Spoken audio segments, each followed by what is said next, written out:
I never seen a jail so feminine, colorful, and atmospheric, and full of positive energy like this one. Even turned one of the grumpiest and most fearful men in the jail into a fun-loving guy who actually improved his cooking over a fucking marmalade sandwich. Oh boy. Well, obviously this movie ended up getting a lot of praise from a bunch of people during the time frame this came out within the first one and second one. I want to specifically talk about the second one because this one kind of stood out by a small inch a little bit more than the first movie. Now, I understand that the story itself was very simple, straightforward, and to the point because Paddington is now living with the Brown family. And while he was just getting through his day minding his own business, he wants to get his Aunt Lucy a present for her 100th birthday. And he is wrongfully accused of stealing said item, which is a rare pop-up book that he wanted to buy for her. But sadly, it was stolen and he ended up getting thrown into jail. So the thing is that while Paddington is in jail making friends and trying to survive, the Browns are on a quest to catch the real thief who was a master of disguise. His name is Phoenix Buchanan, who was played by Hugh Grant.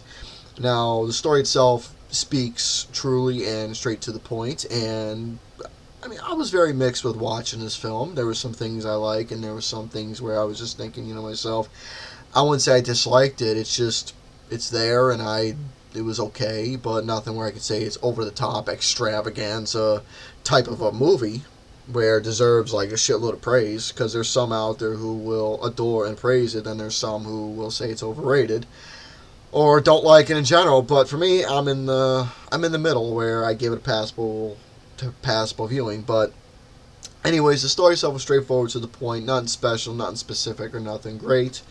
But Paddington himself, obviously, with the CGI and effects to make the bear look as realistic as possible, obviously was done pretty nice because it came off to me as the same effects that was done for Christopher Robin, making Winnie the Pooh and friends look as realistic as they did. So CGI for Paddington looked really well. Obviously, a very nice ASMR voice Paddington possesses. Now that I'm aware that this particular movie is based off of the books that was given about Paddington and his adventures, obviously, or you could say the British version of Winnie the Pooh, but not necessarily. Then again, that's only one man's interpretation. But the story itself, it's like I said, it was not bad. Paddington, obviously, being a jolly, good-hearted, polite bear that he is, trying to make friends and stay out of trouble, listening to Aunt Lucy's words of wisdom. Set itself was very colorful, atmospheric, and nice. Everybody in their costume wardrobe was colorful and nice. Even for a prison, it was quite jolly and had some color and life to it, wearing nice pink and white prison outfits instead of having just a basic number on their chest. The best character in the whole entire movie for me was Knuckles McGinty, who was played by none other than Brendan Gleeson, who was the cook of the prison. And obviously, once Paddington met Knuckles and formed a very interesting friendship with him, the estranged food critic, the guy who was playing with a bunch of toothpicks or whatever he was doing, wax, building windmills and ships and whatnot. Obviously, there was that guy.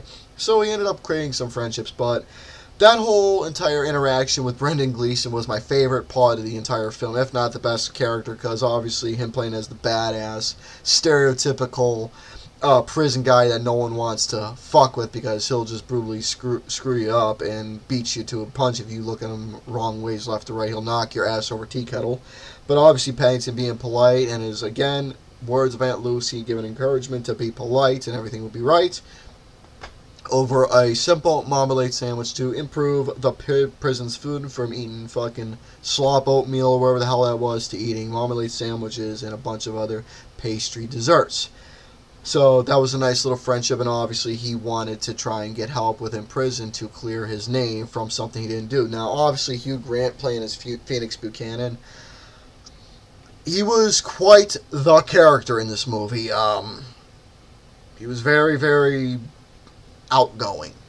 I'm not saying that he's a character that I can say that is a villain that I enjoyed or hated. He was just he was just there and he was goofy and obviously playing a stereotypical criminal as the fucking Repo Man and whatnot, where he just took a old book that told a very beloved story and whatnot. Now, as for the other characters within the Brown family and friends and whatnot, sure, they had some interesting personalities that were bubbly and joyful, but to me, they were just characters that was there and whatnot. So, nothing really special for me to go over and say that was unique.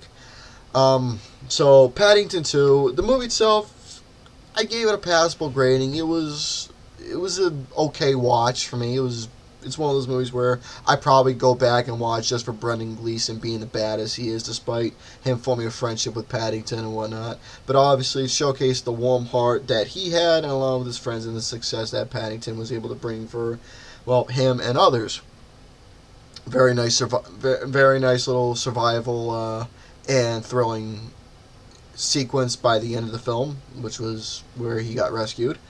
But again, obviously you see the little happiness that transpires at the end of the movie, middle, beginning, wherever you want to see. But obviously Paddington never let his guard up, and he stayed positive no matter what throughout the entire film, despite the situation he was in. Confidence is key for the little guy. So, Paddington 2 is a movie that I gave a 3 out of 5 to. I mean, it's passable enough with, like I said, who the character was that I enjoyed watching the most, the entertainment value. Colorful looking film, simple story, characters that were there, and whatnot. And obviously Paddington being a nice little jolly bear that he is. So, that's going to do it for my little talk on Paddington 2 for you all. Something simple, straight to the point that I want to just give a little quick chat about. Let me know down below your thoughts about this movie. And with that being said, folks, ciao for now.